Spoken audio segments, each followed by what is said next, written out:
السلام علیکم ورحمۃ اللہ وبرکاتہ۔ ناظرین، ایک بہت اہم بات آپ حضرات کے سامنے لے کر کے آیا ہوں۔ یہ جو ہمارے ملک بھارت کا جو اس وقت جو ایک سچویشن ہے، جو ایک کیفیت ہے، مجھے تو بڑی ہنسی آ رہی ہے یہ بات کہنے میں، اور الحمدللہ ثم الحمدللہ مجھے اپنے ایمان پر خود سے زیادہ بھروسہ ہے، اپنے اسلام پر، اپنے قرآن پر اپنے سے زیادہ بھروسہ ہے۔ کیوں؟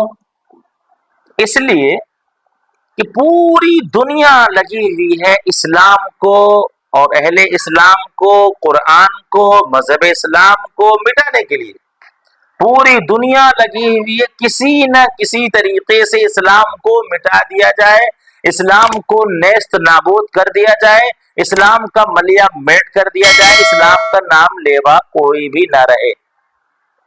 عزیزو، اسلامی اور ایمانی بھائیو، اپنا نام عبداللہ، عبد الرحمن، زینب و رقیہ و کلثوم رکھنے والی سن لو، اسلام نہ تو کبھی مٹا ہے، نہ تو کبھی مٹے گا۔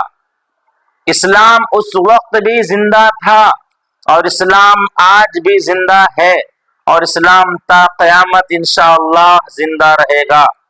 اسلام کو مٹانے والے خود ہی مٹ گئے۔ جتنا زیادہ اسلام کو مٹانے کی کوشش کی جائے گی، اسلام اتنا ہی زیادہ ابھرے گا۔ اسلام کی فطرت میں قدرت نے لچک دی ہے، اتنا ہی یہ ابھرے گا جتنا کہ دباؤ گے۔ ہر طرف سے مسلمانوں کو ذہنی طور سے کمزور کیا جا رہا ہے، مسلمانوں کو ذہنی طور سے ڈیمورلائز کرنے کی کوشش کی جا رہی ہے کہ مسلمانوں کو کمزور کر کے ان کے اسلام کو چھین لیا جائے اور اسلام کو مٹا دیا جائے۔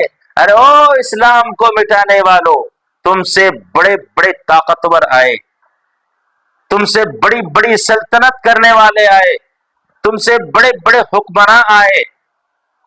اگر نہیں معلوم ہے، اسلامی ہسٹری کو اٹھاؤ اور دیکھ لو، فرعون، قارون، حامان، شداد، بڑے بڑے آئے، لیکن آج تک اسلام کو کوئی نہیں مٹا پایا۔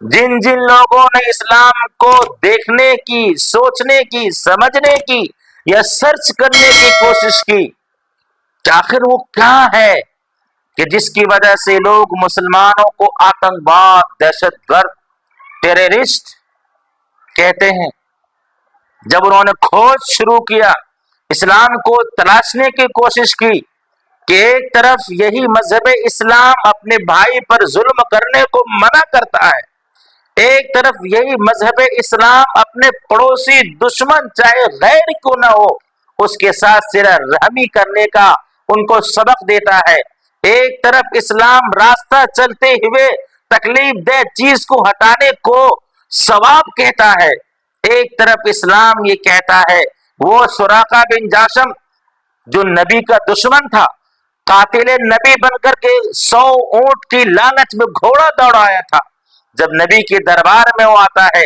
اخلاق نبی کو دیکھ کر وہ دیوانہ ہو جاتا ہے اور نبی کے ہاتھوں پہ کلمہ پڑھ لیتا ہے۔ اس اسلام کو مٹانے کی بات کرتے ہیں، اس اسلام کو نیست نابود کرنے کی بات کرتے ہیں، جس اسلام نے پڑوسیوں کے ساتھ حسن سلوک کرنے کا ایک پیغام دیا، ایک انسان کو قتل کرنے کا، پوری انسانیت کو قتل کرنے کا مترادف بتایا۔ وہ اسلام کبھی مٹے گا؟ جی نہیں، مٹانے والے خود مٹ گئے۔ اور میں ان لوگوں سے کہہ دینا چاہتا ہوں جو لوگ اسلام پر عمل کرتے ہیں، اہل اسلام ہے، کہ اگر آج ہم نے اپنے آپ کو اسلام کے مکمل طور پر ہر قوانین کو فالو کرنا شروع کر دیا، ان کے ہر پیرائے کو زندگی میں داخل کرنا شروع کر دیا، اسلام کے ہر نقطے کو زندگی میں داخل کر کے، خواہ وہ گھر میں ہو، بازار میں ہو، مسجد میں ہو، کہیں پہ بھی ہو، کسی جگہ پہ بھی ہو، اگر آپ نے اسلام کے ہر قوانین کو ہر اعتبار سے ہر مقام پر فالو کرنا شروع کر دیا تو انشاءاللہ دشمنان اسلام آپ کے اخلاق کو دیکھ کر، آپ کے کردار کو دیکھ کر، آپ کے رویے کو دیکھ کر اسلام میں آنا شروع کر دیں گے۔ لیکن آج ہم ہیں کہ ہم نے اپنے کردار کو بھلا دیا، اخلاق رسول کو بھلا دیا، کیریکٹر آف نبی کو بھلا دیا، اس لیے آج ہمیں یہ سننی پڑ رہی ہے۔ لیکن میں برسرے پیکار یہ کہتا ہوں، اسلام کو مٹانے والے خود مٹ گئے، لیکن کبھی اسلام نہ مٹا ہے اور نہ مٹے گا۔ میری تمام لوگوں سے گزارش ہے کہ وہ تمام حضرات جو اسلام کے پابند ہیں اپنے آپ کو اسلام کے پیرائے میں لے آئیے۔ اسلام صرف مسجد میں نہیں ہے، اسلام صرف مدرسے میں نہیں ہے، بلکہ اسلام مسجد کے ساتھ ساتھ اسلام شادی بیاہ کے پروگرام میں بھی ہے، اسلام مسجد کے ساتھ ساتھ اسلام آپ کے معاملات میں بھی ہے۔ آپ ہر معاملات میں اسلام کو فالو کرنے کی کوشش کیجئے، پھر دیکھیے ایک نیا دور آئے گا انشاءاللہ العزیز۔